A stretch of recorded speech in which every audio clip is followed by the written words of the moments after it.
sur les aides Covid-19, le gros morceau du moment, c'est le fonds de solidarité, qui au premier confinement était assez simple,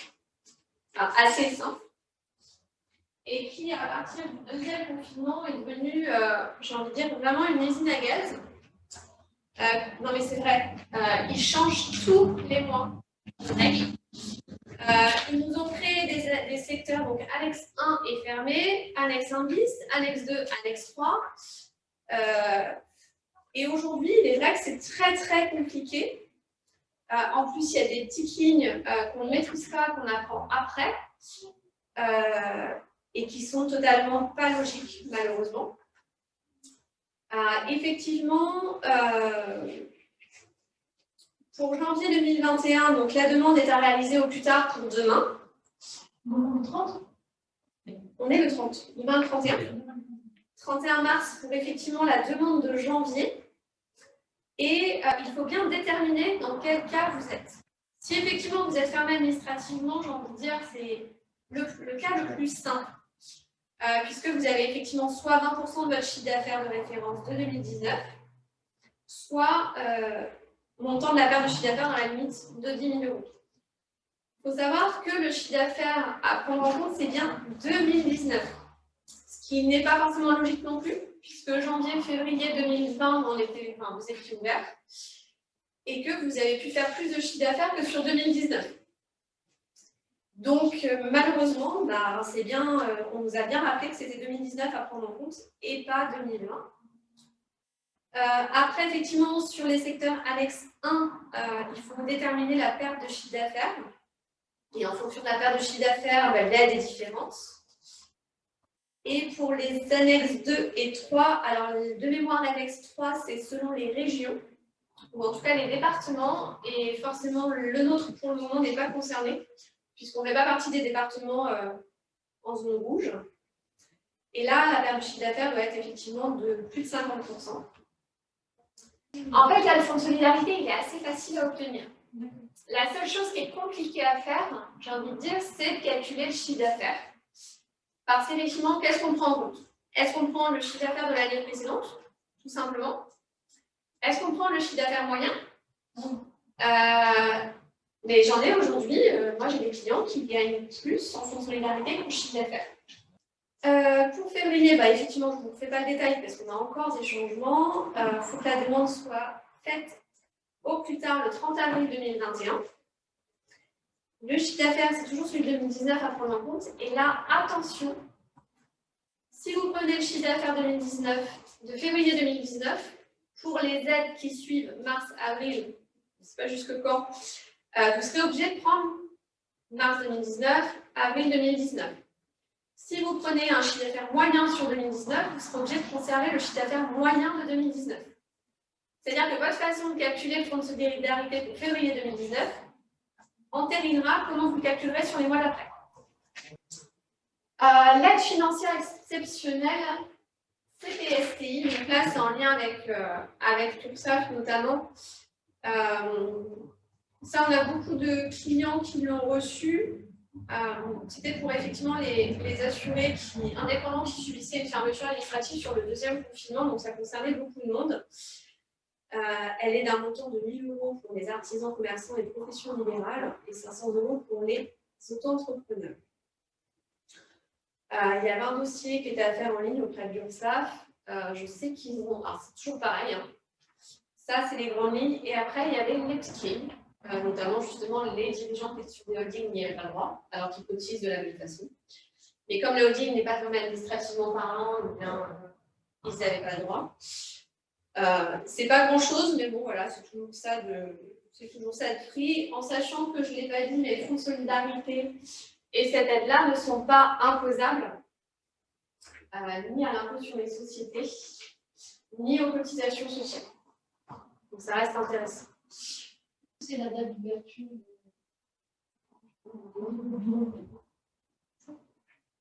La date d'ouverture des dépôts de bilan, comment est-ce que ça se passe dans la procédure? Non, mais à quel moment? Parce qu'apparemment, si je l'avais compris, actuellement, on ne peut pas déposer. En fait, il faut généralement, il y a une audience tous les lundis. Et aujourd'hui, la procédure, c'est d'appeler greffe du tribunal de commerce référent. Nous, pour tout le bassin de Vinalès, c'est Saint-Malo. Et de prendre rendez-vous avec la greffière. Et du coup, à partir de ce moment-là, vous avez rendez-vous avec la greffière qui remplit un dossier. Vous passez le lundi suivant. Une semaine. Bon, après, un dépôt de bilan, il faut le faire tout de suite, parce que c'est le moment où tu constates le fait que tu peux rembourser. Donc, après, effectivement, plus on le fait tôt, plus on a des chances de s'en remettre derrière. c'est ça. Moi, il y a certains. Enfin, pour l'avoir vécu, alors franchement, on a fait 3 dépôts de bilan l'année dernière, en 2020. 3 dépôts de bilan, on aurait fait une nation publique. Oui, c'est juste qu'ils ont été précipités du fait de la situation. Voilà, il y a des gens qui disaient non, on attend, puis en gros, ils ont dit non, j'en peux plus, stop, on arrête, on stoppe l'hémorragie. Et des dépôts de bilan que j'ai pu faire dans les années antérieures, c'est parce qu'on a voulu aller chercher un redressement judiciaire. Les clients, ils ont mis du temps, parce que c'est une démarche qui n'est vraiment pas évidente, du point de vue moral, du point de vue commercial aussi, parce qu'il faut en mesurer l'intégralité de retombées. Maintenant, voilà, on a fait un beau dossier. On a été porté au tribunal de commerce, alors parfois avec des avocats spécialistes, parfois nous en direct en fonction de la complexité du dossier. Et franchement, aujourd'hui, c'est des entreprises qui se portent bien et qui, sans ça, peut-être en s'entêtant encore, auraient été complètement anéanties en fait.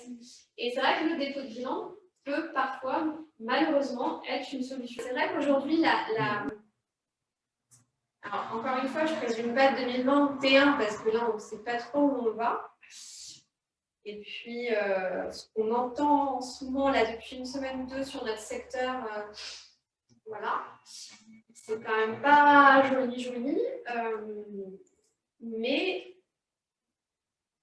pour l'instant, ça va bien.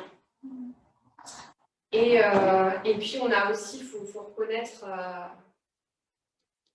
le boulot de certains chefs d'entreprise qui, sortis du confinement, ont fait un taf de dingue pour rattraper ne serait-ce que 20% de leur activité perdue. La baisse de chiffre d'affaires qu'on constate aujourd'hui dans l'intégralité des entreprises dans lesquelles j'ai arrêté les bilans, il n'y a pas la baisse du confinement en fait. Ou du deuxième confinement, parce qu'il y en a, ils ont amorti le choc en bossant comme des dingues à la reprise. En fait. Ce qui est assez étonnant, en fait, surtout, c'est que donc, la Bretagne est à -5. Quand tu prends toutes les Loire-Atlantique, tout ça, ils sont à -7. Par contre, le sud, la Corse, -14, le sud-est, -12. Enfin, la carte, elle est vraiment. Et c'est vrai que, mine de rien, on est sorti un peu les grands gagnants du truc, parce que c'est vrai que cet été, les restaurateurs, je pense qu'ils me diraient, c'est qu'en fait, ils ont rattrapé une partie de leur chiffre d'affaires. Après, en plus, il est vrai une chose, moi j'ai des clients qui ont fait ça et je le comprends, mais du coup, ils ont vraiment chié, excusez-moi l'expression.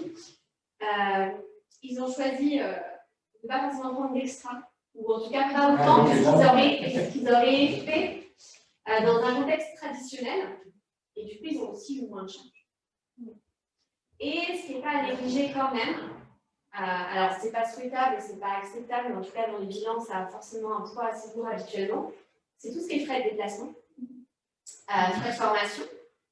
Il n'y a pas eu de déplacement, il n'y a pas eu d'inauguration, il n'y a pas eu de réunion, il n'y a pas eu de séminaire, il n'y a pas eu de séminaire, il n'y a pas eu de formation des collaborateurs. Alors, ce n'est pas acceptable parce que ce n'est pas dans notre ADN, mais en tout cas, ça a permis aussi d'alléger les charges des entreprises.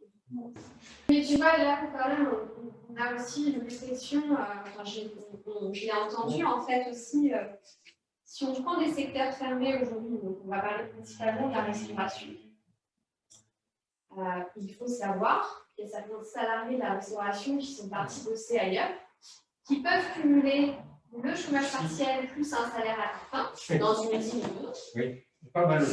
Et que, oui, mais en fait, aujourd'hui, les chefs d'entreprise restaurateurs s'inquiètent fortement de les retrouver au déconfinement. Parce que déjà, c'est un secteur qui était compliqué en termes de recrutement. Et aujourd'hui, Il y a certains salariés qui bénéficient de leur soirée, de leur week-end. Je voulais faire un dernier point sur le PGE, parce que c'est le moment. Effectivement, vous avez tous reçu de la part de votre banque, normalement, on arrive au 1 an des PGE, en tout cas les premiers PGE. Il faut prendre une décision. Donc les banques du secteur ont été très moteurs, parce que nous on a fait le point sur tous nos clients au bureau qui ont fait des PGE, et il y en a quand même énormément. Les banques ont fait le job, ils ont contacté les clients pour savoir ce qu'il était plus judicieux de faire. Effectivement, 3 possibilités.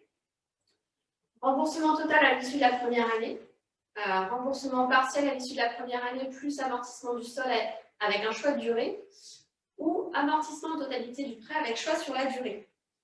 Donc les durées, généralement, nous, ce qu'on a pu préconiser à nos clients, c'est entre 4 et 5 ans. Et en fonction des secteurs, en fait, il n'y a pas de réponse toute faite, encore une fois. Il faut vraiment, vraiment se poser la question de ce que je veux faire dans mon entreprise et quelle est ma capacité à rembourser.